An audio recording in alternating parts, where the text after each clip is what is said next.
Programme दुनिया मेरे आगे में तमाम नाजरीन और सामीन का इस्तकबाल है। ये प्रोग्राम नेशनल हेराल्ड, नवजीवन और कौमी आवाज़ की तरफ से पेशकश है। मैं हूँ आपका मेज़बान सैयद खुर्रम रज़ा, जो कौमी आवाज़ के डिजिटल एडिटर हैं।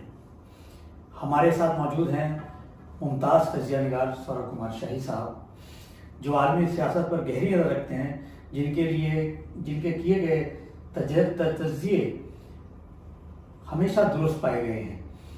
पहले हम गुफ्तगू करेंगे वेनेजुएला और अमेरिका के दरमियान बढ़ती हुई कशीदगी, और हमारी गुफ्तगू के दीगर मौजू हैं रूस के जोहरी तवानाई से चलने वाले बोरोवेशनी क्रूज मिसाइल। मैं सौरभ शाही आपसे जानना चाहता हूं कि वो पहले इस पर रोशनी डालें कि अमेरिका के जरिए जो वेनेजुएला के जहाज पर हमला हुआ, उसको डोनाल्ड ट्रंप किस तरह दुरुस्त मानते हैं। देखिए, डोनाल्ड ट्रंप के लिए तो नियम कानून इस तरह की कोई चीज़ जो है वो मायने रखती नहीं है। वो हम सब जानते हैं कि वो अपने तरीके से वो कुछ कर लेते हैं फिर सोचते हैं। लेकिन अमेरिका का बहरहाल उसके कुछ कानून हैं। अगर उस कानून के तहत आप देखेंगे तो ये सारी की सारी चीज़ें इलीगल है।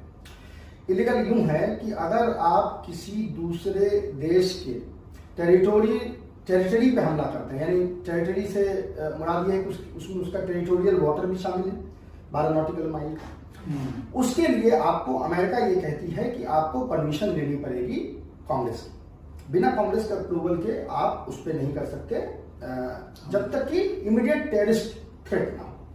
अब मसला ये है कि आज डेमोक्रेट इस पे रो रहे हैं, लेकिन इसकी खिलाफ वर्जी सबसे पहले डेमोक्रेट्स ने की थी जिस जमाने में बिल क्लिंटन ने स्लाव वॉर में, यानी जो उस जमाने में यूगोस्लाविया था, उसमें कई बार ऐसे उन्होंने किया जब इन्होंने कोई परमिशन, एक्सप्रेस परमिशन नहीं ली और कर दिया।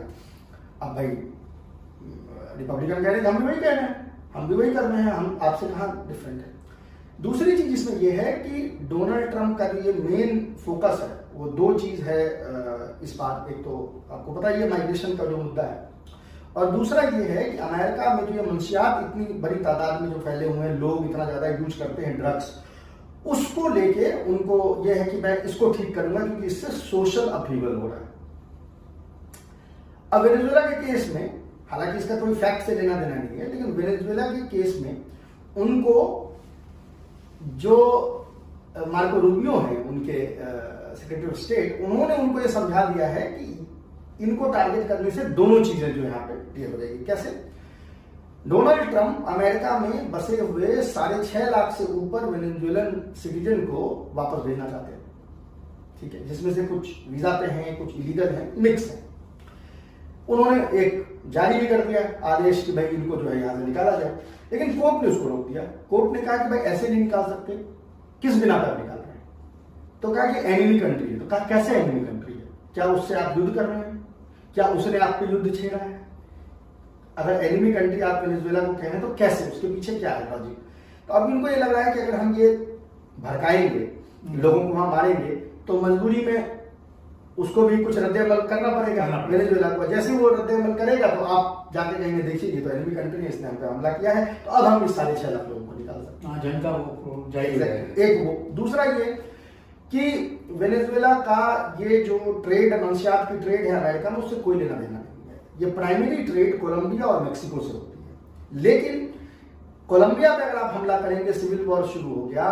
अगर आप मेक्सिको पे हमला करेंगे और सिविल वॉर शुरू हो गया, तो बड़ी तादाद में वहां से जो रिफ्यूजी हैं वो कहां, बिल्कुल बॉर्डर पे है, वो कहां है, वो क्रॉस करके चले जाएंगे अमेरिका में। वेनेजुएला चूंकि ज्योग्राफिया के हिसाब से दूर है, तो ये उनको वहां पे डर नहीं है कि सिविल वॉर होगा तो बड़ी तादाद में लोग हमारे यहाँ आएंगे, तो वहां पे अटैक कर रहे हैं, जिसका कि कोई लेना देना ना फेंटानिल से है, इससे कोई उस बोट का लेना देना नहीं है। लेकिन वो झूठ बोल रहे हैं क्योंकि उनको जरूरत नहीं है, वो मीडिया भी उनके साथ है, उनकी अपनी जो वो है, तो अमेरिका में इस तरह से काम चलता है। ये वहां पे चल रहा है। वेनेजुएला के जो सदर है निकोलस मादुरो, उन्होंने कहा है कि ये हमारी मुदाखलत है, एक तरीके से अमेरिका का जो हमला है वो हमारे उसमें मुदाखलत है, और ये रिजीम मतलब हुकूमत बदलना चाहते हैं। तो इसमें आपको कितनी सच्चाई दिखती है? देखिए, इसमें तो हमें कुछ कयास लगाने की जरूरत भी नहीं, ये उनके लोग खुद बोलते हैं। अभी आप गूगल कर लीजिए, कितने सीनेटर्स हैं, चाहे वो टॉम कॉटन हो, चाहे मार्को रूबियो हो, उन्होंने ऑन रिकॉर्ड ये बात कही है कि हम वहां पे सत्ता परिवर्तन चाह रहे हैं, हम चाह रहे हैं कि उसको वहां से तख्ता पलट वहां पे कर दें मदुरो को। इनफैक्ट अभी इसी हफ्ते ये न्यूज जो है वो वेस्टर्न ऑर्गेनाइजेशन ने जो मीडिया ऑर्गेनाइजेशन उन्होंने रिलीज की, हालांकि इसके बारे में पहले से हमें पता था कि जो प्राइवेट पायलट है निकोलस मदुरो का, उसको वो करीब 1.5 साल से पैसे के उस पर थ्रेट करके वो झांसा कर रहे थे कि किसी तरह ये प्लेन को अमेरिका में उतार दो, हम यहाँ पे इसको गिरफ्तार कर लेंगे मदुरो को, क्योंकि उनको उसने डिक्लेयर कर दिया है कि ये टेररिस्ट है, ये ड्रग की तस्करी करते हैं, उसको तस्कर टेररिस्ट बना के उस पर मिलियंस ऑफ डॉलर्स का इनाम रख दिया है कि कोई इससे लालच में आए और इसको हमको सपोर्ट कर दे। अब उस केस में ये हुआ कि वो पायलट आइडियोलॉजिकली कमिटेड था, तो उसने जो है जाकर मदुरो को बता दिया कि पीछे ये ट्रेन हो रहा है, तो वो हो नहीं पाया। लेकिन आप सोच सकते हैं कि इस तरह का कुछ हो सकता है, या वो सीधा हमला कर दें, वो इस तरह का जिसको हम लोग मीडिया में बोलते हैं मैन्युफैक्चरिंग कंसेंट, वो इस तरह का कंसेंट अमेरिका में मीडिया के थ्रू बनाने की कोशिश कर रहे हैं कि अगर आपने किसी मिसाइल से मार के आपने वहां उसके सदर की जो है असैसिनेशन आपने कर दी, तो अमेरिका में सब कहेंगे हाँ ये तो ड्रग सप्लाई करता था, एकदम ये तो देखे कि तानाशाह था और फलाना था ढिमकाना था। यही अमेरिका करता है ना, पहले आपका कैरेक्टर असैसिनेशन करेगा, फिर आपका रियल असैसिनेशन करेगा, ठीक है। तो वो चीज वहां पे चल रही है। तो इसमें तो कयास करने की कोई जरूरत भी नहीं है, ये लोग अपने मुंह से कह रहे हैं कि हम उसको बदलना चाहते हैं। अभी कल ही मैं किसी सेनेटर की सुन रहा था और वो बहुत क्लियरली कह रहा था कि दुनिया में तेल का सबसे बड़ा जखीरा जो है वो वेनेजुएला के पास है, और क्रिटिकल मिनरल जिसपे कि अभी चाइना ने बिल्कुल इनको नाको चने चबा रखा है अमेरिका को, वो भी उनके पास रखा के अमाउंट में है। तो इनको लगता है एक पंथ दो काज, अब एक पंथ तीन काज हो गया ना, आपका वो रिफ्यूजी वाला मामला भी हो जाएगा, भगाने का इमिग्रेंट्स वाला, आप ड्रग्स में भी लोगों को दिखा सकते हैं कि हमने कुछ किया। रिपब्लिकन पार्टी के वोटर को बहुत ज्यादा ऐसा कोई मुअज्जिज तो वो तो है नहीं कि उनको समझ में आएगा कि भाई ये क्या हो रहा है। और तीसरी कि आपको तेल और इस तरह की चीज भी मिल जाएगी, तो वो जिसको कहते हैं 3-4 इस तरह के जो इंटरेस्ट हैं वो डबटेल कर रहे हैं, तो शायद इसीलिए ये आप जो है वो कशीदगी बढ़ते हुए देख रहे हैं। वेनेजुएला और अमेरिका के बीच जो कशीदगी है उसकी बेसिक वजूहत क्या है, बुनियादी वजूहत? बुनियादी वजूहत ये है कि देखें, ये कम्युनिज्म और कैपिटलिज्म की जो पुरानी लड़ाई है वही अपने आप को मैनिफेस्ट कर रही है। मदुरो से पहले जब वहां पे रिवॉल्यूशन हुआ और उन्होंने तेल को, रिसोर्स को नेशनलाइज करके उसके पैसे से गरीबों को घर देना शुरू किया, उसको रसद देना शुरू किया, सस्ते तेल देना शुरू किया, तो ये नागवार गुजरा। क्योंकि जैसे ये एक एग्जांपल आप लैटिन अमेरिका में दिखा देंगे कि सक्सेसफुल हो गए, जहां पर एक मुल्क जिसके पास रिसोर्सेज है उस रिसोर्सेज को यूज करके वो गरीबी से लोगों को बाहर निकाल रहा है, तो सडनली बाकी कंट्री बोलेंगे भाई हमको भी इस तरह की चाहिए। तो ये पूरी कोशिश अमेरिका की ये रहती है कि सैंक्शंस वगैरह लगा के दुनिया को दिखाओ कि कम्युनिज्म सक्सेसफुल नहीं है, और वही कर रहे हैं। पहले उनकी तख्ता पलट करने की कोशिश की, चावेज की, यूगोस्लाविया जब थे तो उनकी तख्ता पलट करने की कोशिश की, उसमें नाकाम रहे। तो फिर अब मदुरो पे सैंक्शन लगा के उनकी इकोनॉमी को कोलैप्स कर दिया है कि किसी तरह से लोगों का एंगर आए, लोग परेशान हो जाते। जैसे सीरिया में क्या हुआ, परेशान हो गए ना भारत, लास्ट में बोला गया चलो ठीक है यार अमेरिका प्रो इजराइल का ही गवर्नमेंट लाके यहाँ पे रख दो। तो वो सिचुएशन जो है वो हम क्रिएट करना चाहते हैं। ईरान में हर जगह वो यही सिचुएशन जो है वो क्रिएट करते हैं, और उनको लगता है कि इतने बड़े रिसोर्सेज को अगर इसने ऐसे अपने एग्जाम्पल आप बन गए तो कल से यही मांग अर्जेंटीना, यही मांग चिली हर जगह होने लगेगी, उसको वो नहीं करना चाहते। दूसरी तरफ जो उनके मतलब की रेजीम है जैसे चिली में, उसमें billions and billions of dollar देकर अभी इलेक्शन कल उन्होंने जीता है। तो अपने काम का जो डिक्टेटर है, अपने काम का वो आदमी है, उसको पैसे देके जितवाओ, और जहां सक्सेसफुली कोई रिसोर्स को नेशनलाइज करके गरीबी हटाने की कोशिश कर रहा है उसको दबाओ। ये इसमें आपको तेल की सियासत किस तरह दिखती है? रेयर अर्थ मटेरियल जो जमीनी मादनियात हैं उनके बारे में क्या दिखता है आपको कि ये किस तरह की सियासत हो रही है?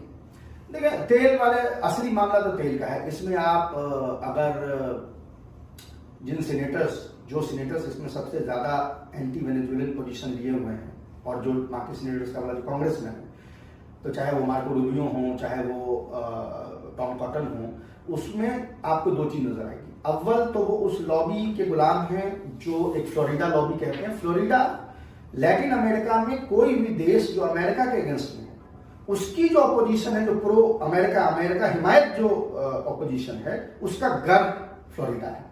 तो फ्लोरिडा लॉबी उन सीनेटर्स को, उन कांग्रेसमैन को सपोर्ट करती है जो इन देशों पे वॉर जो है कर सके। क्यूबा हो, वेनेजुएला हो, या अभी जैसे बोलीविया हो, उन पे वॉर कर सके। दूसरा, वो ऑयल कंपनी जिनको ये लगता है कि वहां पे अगर अमेरिका हिमायत कोई रिजीम आ जाएगी तो उस नेशनलाइज करके हट जाएगा तो हमें कॉन्ट्रैक्ट मिलेगा। शेवरॉन, इस तरह की जो कंपनी है तेल की कंपनी, वो भी इनको फंड करती है। अमेरिका में आपको ये देखना है कि फंडिंग कहां से आ रही है, आपको आइडियोलॉजी आदमी की समझ में आ जाएगी। इतना मुश्किल वहां नहीं है, दूसरे देशों में थोड़ी मुश्किल होती है। वहां चूंकि ये जो करप्शन है वो इंस्टीट्यूशनलाइज है, उसको लीगलाइज कर दिया गया है, तो मुश्किल नहीं पेश आती। आप you see the trail of the money, you know where the pressure is coming from. दूसरा मौजूद हमारा जो है आज सौरभ कुमार शाही साहब, वो बुनियादी तौर पे बोल्शेविक मिसाइल है। इसके बारे में पुतिन ने भी ऐलान किया कि हमने वो तजर्बा कामयाब कर लिया। तो इसके बारे में आपका क्या ख्याल है? थोड़ा सा हमारे कारी को और नाज़रीन को इससे रोशनास करें।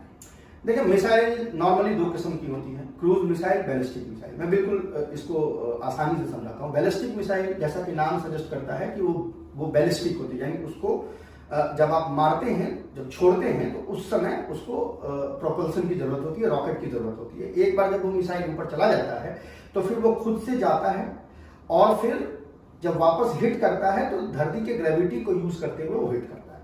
ठीक है, उसको इंटरसेप्ट किया जा सकता है, हालांकि विंडो कम होता है लेकिन इंटरसेप्ट हो जाती है।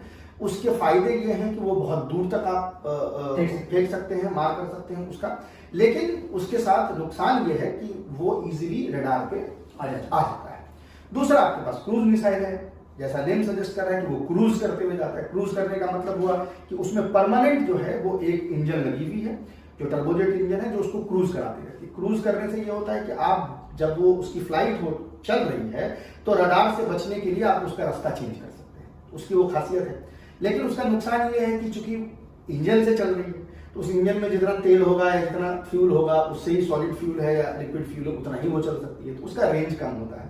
और दूसरा ये होता है कि वो जिस जगह पे टकराती है, चूंकि वो उसका भार कम होना चाहिए, तो जो पेलोड होता है, उस पर जो हम बारूद डालते हैं या अगर न्यूक्लियर वेपन डालेंगे तो छोटे साइज का होगा। ठीक है, प्रिसाइजली वो उसको हिट करती है।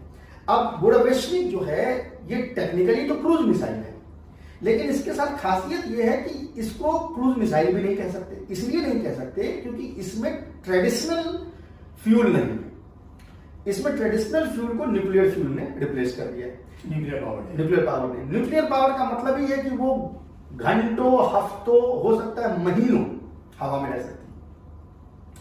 अब समझिए वो कितना डेंजरस हो गया कि जो महीनों रह सकती है वो तो चुप होकर बैठ के देखते रहेगी कि कहां से अमेरिका का कोई बेस जो है जिसका पता नहीं है, कोई छुपा हुआ जगह, या इवन व्हाइट हाउस जाके उस पर गिर सकती है। आप उसको रोक नहीं सकते, उसको पकड़ना बड़ा मुश्किल है क्योंकि टेरेन हगिंग होती है। क्रूज मिसाइल जो भी जिस टेरेन के ऊपर जाती है उसको हग करते हुए चलती है, यानी उससे चिपक के चलती है। रडार का जो अपना एक सिग्नेचर, आप जो रडार का वो जो ऐसे छत्ता सा देखते हैं, वो उसका मतलब है कि वो एक सर्टेन डायरेक्शन में जाती है, उससे नीचे की कोई चीज होती है उसको पकड़ना उसके लिए मुश्किल होता है।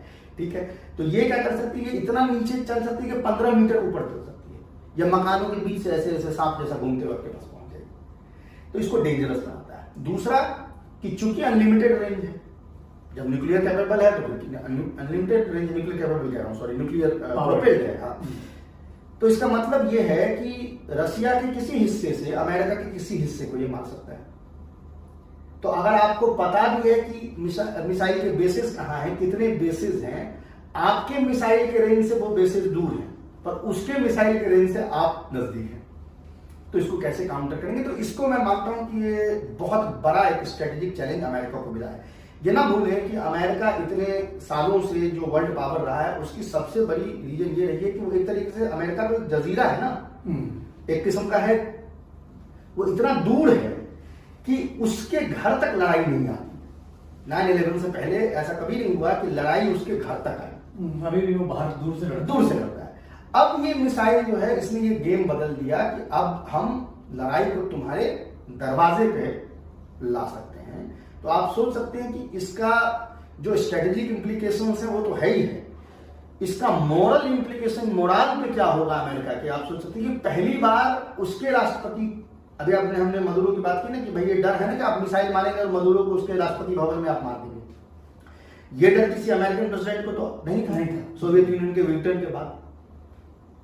अब पहली बार आपके जहन में भी ये है कि हम जिस तरह से एक्स्ट्रा जुडिशियल किलिंग करते हैं वो हमारे साथ भी हो सकता है। इसका मोरल जो इम्प्लीकेशन है, जो आपके मोरल पे इसका इम्प्लीकेशन है, ये आप तस्वीर नहीं कर सकते। नहीं, मैं आपसे ये जानना चाहता हूँ कि इसका आलमी सियासत पर कितना असर पड़ेगा, और ये जो बुरशनिक मिसाइल है, ये वैश्विक मिसाइल है, इसका जो तजर्बा किया है, कामयाब तजर्बा किया है, उसका आलमी सियासत पर क्या असर? बड़ा असर तो ये है कि जो आप लॉन्ग रेंज मिसाइल्स का ब्लैकमेल कर रहे थे, जिससे आप रशिया को कि भैया लॉन्ग रेंज मिसाइल हम दे देंगे यूक्रेन को, और फिर 1600 किलोमीटर तक का कोई भी हिस्सा जो रूस का है वो सेफ नहीं, वो ब्लैकमेल अब आपके ऊपर भी किया जा सकता है कि ठीक है भैया तुम्हारा, हमारा सेफ नहीं तो तुम्हारा भी सेफ नहीं। अच्छा, दूसरा ये कि इसमें अगर ये चूंकि इसको फ्यूल कम ले जाना है तो ये वेपन पेलोड बड़ा लगा सकता है। तो अब बाज हल्कों में ये बात है कि इसमें न्यूक्लियर वेपन जो लगेगी वो इतनी बड़ी साइज की हो सकती है कि जिसका यील्ड जो है वो मेगा टन में होगा, किलो टन में। क्या इस सियासत से आपको ये लगता है कि इसके जो तजर्बे का ऐलान किया है पुतिन ने, तो इससे रूस हावी हो जाएगा? देखिए, हावी होना मकसद नहीं है। मकसद है, आपको याद होगा सोवियत यूनियन के जमाने में एक चीज होती थी, इसको हम लोग बोलते थे मैड, म्यूचुअली अश्योर्ड डिस्ट्रक्शन, जिसमें दोनों देश, दोनों ताकतों को, अमेरिका को, वेस्ट को मतलब और ईस्ट को, दोनों को ये लगता था कि हम एक दूसरे को नेस्त नाबूद कर सकते हैं। तो इसलिए अगर आप एक दूसरे को नेस्त नाबूद कर सकते हैं तो फिर दोनों में कोई मिसाइल नहीं मारेगा। तो इसको म्यूचुअली अश्योर्ड डिस्ट्रक्शन थ्योरी कहते थे। इसीलिए आपने देखा होगा कभी अमेरिका और सोवियत यूनियन के भी डायरेक्ट जो है वो जंग नहीं, ठीक है। अगर ये पैरिटी वापस आ जाए, अभी तक क्या हो गया, ये पैरिटी हट गया, सोवियत यूनियन का विघटन हो गया, रशिया उस तरह से पावरफुल नहीं रहा। सोवियत यूनियन के जमाने में INF ट्रीटी की गई, जिससे लॉन्ग रेंज मिसाइल जो है वो ऑलरेडी डिस्ट्रॉय कर दिए गए एक दूसरे के, तो वो सलाहियत जो है वो अब रशिया के पास थी नहीं। तो अब आप ब्लैकमेल कर रहे हैं कि मैं लॉन्ग रेंज मिसाइल दे दूंगा, टॉमाहॉक्स दे दूंगा, ये सडनली आप पे पैरिटी आ गई। मकसद ये नहीं है कि रशिया जो है हावी हो जाए अमेरिका पे, मकसद ये है डर हो, डिटरेंट के तौर पे इस्तेमाल। वो जो कहावत है ना कि आग को पानी का डर होना ही चाहिए, वो वाली बात है कि बैलेंस जो नेचर का है वो यहाँ पे आपको बनता हुआ दिख रहा है। पोसाइडन जो लॉन्च किया है उसने, वो कैसा है आपको नजर में? तो अब जिस तरह से ये देखिए, सरफेस से मार करने वाले मिसाइल में जो चीज बोरेवेस्टिक में है, समंदर के अंदर वही चीज अब ये पोसाइडन मिसाइल से है, जिसकी घोषणा जो है पुतिन ने अभी साथ की है। अब ये क्या है, ये एक तरीके, इसको अगेन इसको आप किसी ब्रैकेट में नहीं डाल सकते, ये सबमरीन है कि ये ड्रोन है पानी के अंदर चलने वाला, नहीं कह सकते। क्यों? क्योंकि इस दोनों के दरमियान की कोई चीज है। इसमें भी न्यूक्लियर प्रोपल्सन है, यानी एक जो न्यूक्लियर कैपेबल जो सबमरीन होती है, उसका जो रिएक्टर होता है वो बड़ा होता है। अब इनका जो तजर्बा रहा है उसमें उन्होंने उस रिएक्टर को 100 गुना छोटा कर लिया है। अभी तक जो खबर आई है उससे ये पता चलता है कि उस रिएक्टर के साइज को उन्होंने माइक्रो बना दिया है। तो यानी अब आप अनमैन्ड व्हीकल, जैसे ड्रोन हवा में उड़ रही है, उस तरह का आप पानी का ड्रोन बना दें। अभी तक पानी के ड्रोन में क्या, फिर वही फ्यूल वाली बात होती। अब इसी को जस्टापोज कर लीजिए, जो चीज पूरे वैश्विक में हो रही है वही चीज पोसाइडन में भी हो रही है, कि उस कन्वेंशनल जो फ्यूल है उसको आपने रिप्लेस कर दिया किस चीज से, न्यूक्लियर फ्यूल से।